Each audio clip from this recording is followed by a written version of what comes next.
تبارك الذي بيده الملك وهو على كل شيء قدير الذي خلق الموت والحياة ليبلوكم أيكم أحسن عملا وهو العزيز الغفور الذي خلق 7 سماوات طباقا ما ترى في خلق الرحمن من تفاوت فارجع البصر هل ترى من فطور ثم ارجع البصر كرتين ينقلب إليك البصر خاسئا وهو حسير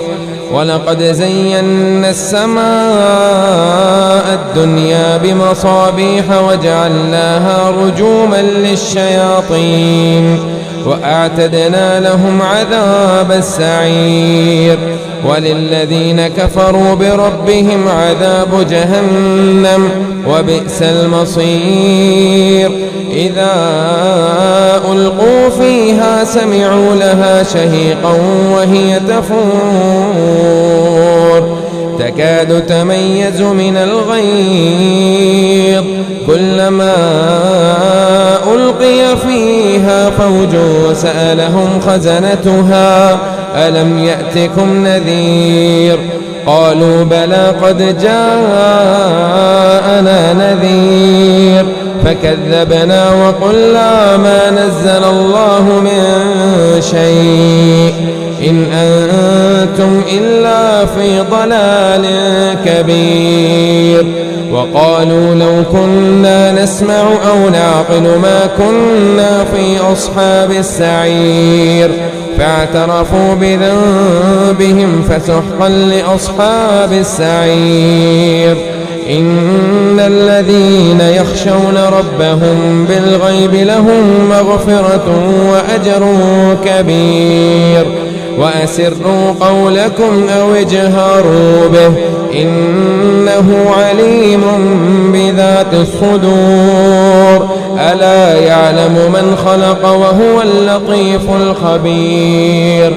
ألا يعلم من خلق وهو اللطيف الخبير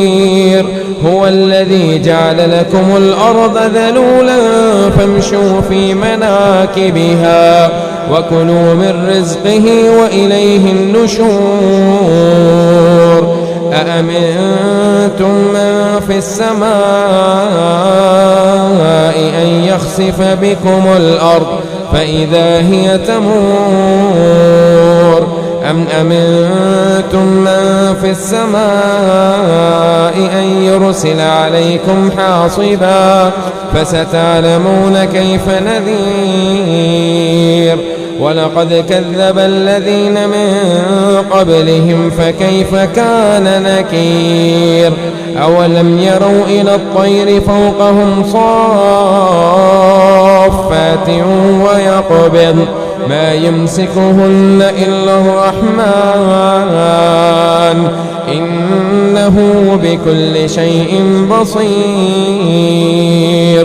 أمن هذا الذي هو جود لكم ينصركم من دون الرحمن إن الكافرون إلا في غرور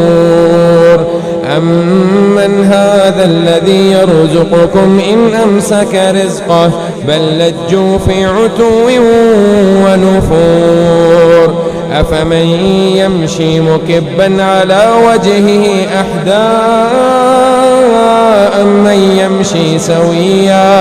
أمن يمشي سويا على صراط مستقيم قل هو الذي أنشأكم وجعل لكم السمع والأبصار والأفئدة قليلا ما تشكرون قل هو الذي ذرأكم في الأرض وإليه تحشرون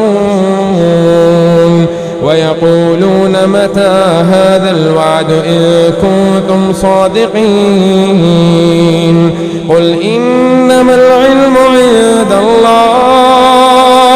وإنما أنا نذير مبين فلما رأوه زلفة سيئت وجوه الذين كفروا وقيل هذا الذي كنتم به تدعون قل أرأيتم إن أهلكني الله ومن معي أو رحمنا فمن يجير الكافرين من عذاب أليم قل هو الرحمن آمنا به وعليه توكلنا فستعلمون من هو في ضلال مبين قل أرأيتم إن أصبح ماؤكم غورا فمن يأتيكم بماء معين